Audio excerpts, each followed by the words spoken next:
on what's brewing. India's AI-powered edtech story is getting louder and more profitable. SpeakX.ai, the country's largest generative AI English-speaking platform, has just raised $16 million in a pre-Series B round led by Westbridge Elevation and Goodwater Capital. The startup, already EBITDA-positive, helps millions of Indians improve spoken English through AI-driven conversation. With over 200,000 paying subscribers and a $7.5 million ARR, SpeakX says this funding will power new regional language launches and make AI-led English learning accessible across India's heartland. Joining me now to discuss this further is Arpit Mittal, the founder and CEO of SpeakX. Arpit, thank you so much for taking time out and being here with us on Startup Street.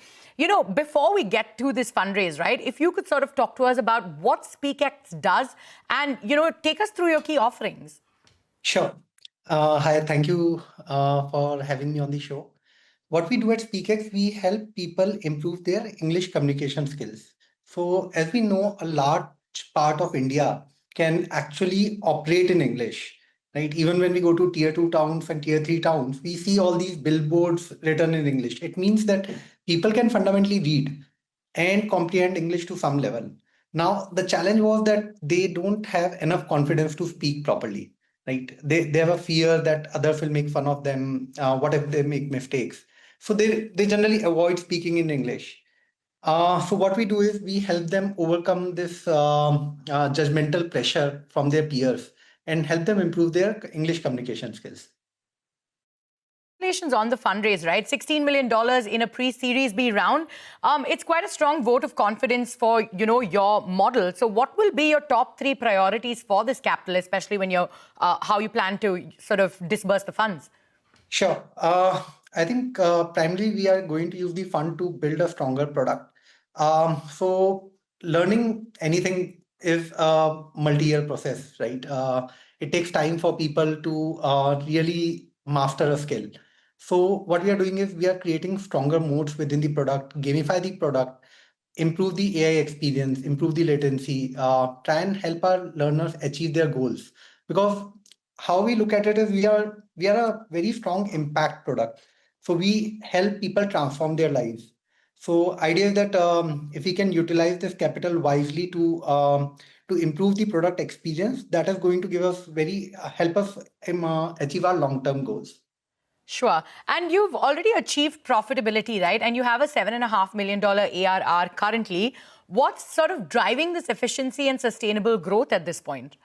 I believe that was a choice we made around 2 years back. We said that we'll use the capital to build the product, but we'll not use the capital to grow the product.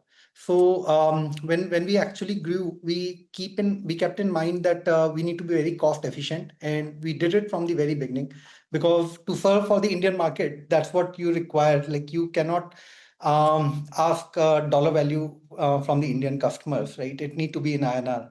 And to do that, the systems need to be very cost efficient. So we are able to scale it up at a very cost efficient way that helped us drive profitability. And for us, the role model was Nikhil Kamath. Like we have seen in the past that even pure tech startups can practically scale with profitability. And that's exactly what we did in the last 18 months. All right. And, SpeakX has over 200,000 paying users and 1 million monthly learners, right? So where is this demand coming from? Is it the metros, tier 2, 3 cities or beyond? So, and where do you want to focus all your attention going forward? Sure. So primarily, these are people who come from middle class and lower middle class, right? Even someone coming from a metro city. So the background is they come from humble backgrounds who have a very high aspiration to learn English. So we have customers across from tier 1 to metros to tier 2, tier 3. The spread is across. Primarily, we have expanded in the Hindi-speaking belt right now. And going forward, we have already started expanding to other native languages like Tamil, Telugu, Malayalam, Kannada.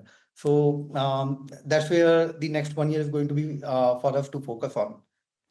All right, that was actually going to be my next question, because 70% of your learners, being Hindi speaking, how will sort of the regional language expansion, like you mentioned, into Tamil, Telugu, Marathi and others, sort of shape your next phase of growth? Yes, so we believe India is a very, very large market for a product like us, right? We are relevant for every Indian. So practically, what we are now going to do is we have stabilized our engagement, we have stabilized our funnels, and we have achieved great unit economics. So the idea is to expand into different regional territories and grow the market, capture the market in those territories as well. So the capital that we have raised will help us expanding faster with profitability in place. With profitability in place. And if you could quickly answer, you've set ambitious targets. You've got like 100 crore annual EBITDA and a 300 to 400 million business in 2 to 3 years, right? What sort of gives you that confidence that SpeakX can achieve this? Sure. So I'll tell you, the product that we have built is relevant at a population level. So it's not a product for few, it's a product for all. So if you look at India as a market whole, so 40% of Indians actually have an aspiration to learn to speak English, and I'm primarily talking about young Indians, right? With that kind of a market, and this is a new market which has been created because of Gen AI. Because prior to Gen AI, it was practically not possible to teach people any spoken language for that matter using technology. So the only alternative was that a human need to teach that part. So we are targeting like 10 to 15% of India at a population level. And we being the first mover in the market have a clear edge, and we have spent last 1.5 years building a very strong product. So that gives us the confidence that we will be able to scale it in the next 2 years to more than 100 million, more than $200 million of revenue with 100 crores of top line EBITDA positive. Yeah. All right, Arpit, thank you so much for taking time out and being here with us on Startup Street, and we wish you all the best going forward. Thank you so much. On that note, it is time for us to head into a short break. Coming up next, in a bid to empower over 75 ambitious startups across India, Kotak Mahindra Bank launches Season 2 of its flagship CSR initiative, the Kotak Biz Labs Accelerator Program. Details when we come back. Stay tuned.